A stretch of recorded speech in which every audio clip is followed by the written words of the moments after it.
Hello and welcome to the India news destroyer. This is Chetan. और recently South Korea में emergency declare कर दी गई है और ये इमरजेंसी साउथ कोरिया के प्रेसिडेंट यून द्वारा लगाई गई है कि हम साउथ कोरिया में इमरजेंसी मार्शल लॉ लगा रहे हैं क्योंकि विपक्ष की पार्टी उत्तर कोरिया के साथ नॉर्थ कोरिया के साथ अपनी सहानुभूति दिखा रही है। साउथ कोरिया में इमरजेंसी मार्शल लॉ लगने का मतलब है कि नागरिक प्रशासन की सारी जिम्मेदारी अब मिलिट्री संभालेगी। मतलब आप सीधे सीधे कह सकते हैं कि सारी चीजें अब वहां के राष्ट्रपति के कंट्रोल में रहेगी।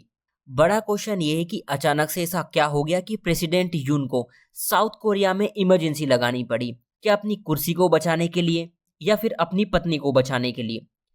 अगर आप साउथ कोरिया की लोकेशन देखें तो ये है हमारी प्यारी सी कंट्री और मैं आपको सीधे ले चलता हूँ साउथ कोरिया, जिसकी कैपिटल आपको सियोल देखने को मिलेगी।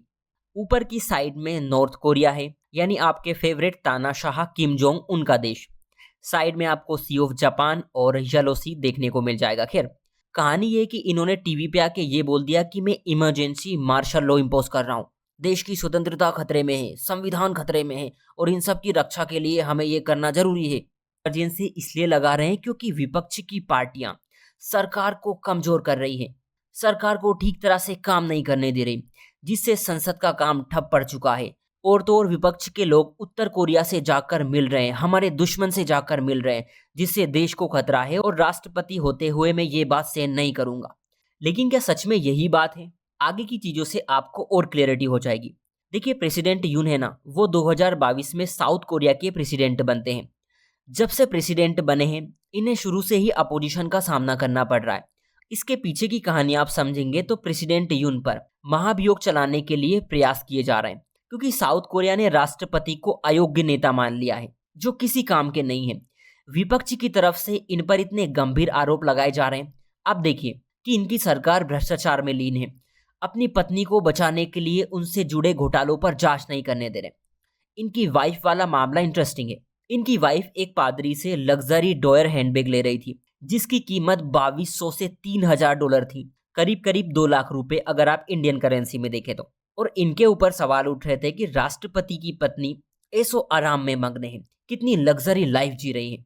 इसी के साथ प्रेसिडेंट पर यह भी इल्जाम लगाए हैं कि ये नॉर्थ कोरिया के साथ युद्ध भड़काने में लगे हुए हैं। इनको दक्षिण कोरियाई लोगों के स्वास्थ्य की बिल्कुल चिंता नहीं है, क्योंकि जब जापान अपने फुकुशिमा परमाणु ऊर्जा संयंत्र से रेडियोधर्मी पानी समुद्र में छोड़ रहा था, तब इन्होंने जापान को नहीं रोका। इसके अलावा साउथ कोरिया की करेंसी है वॉन, वो एशिया में सबसे खराब प्रदर्शन करने वाली करेंसी में से एक है और इस साल वो 6.5% तक गिर चुकी है।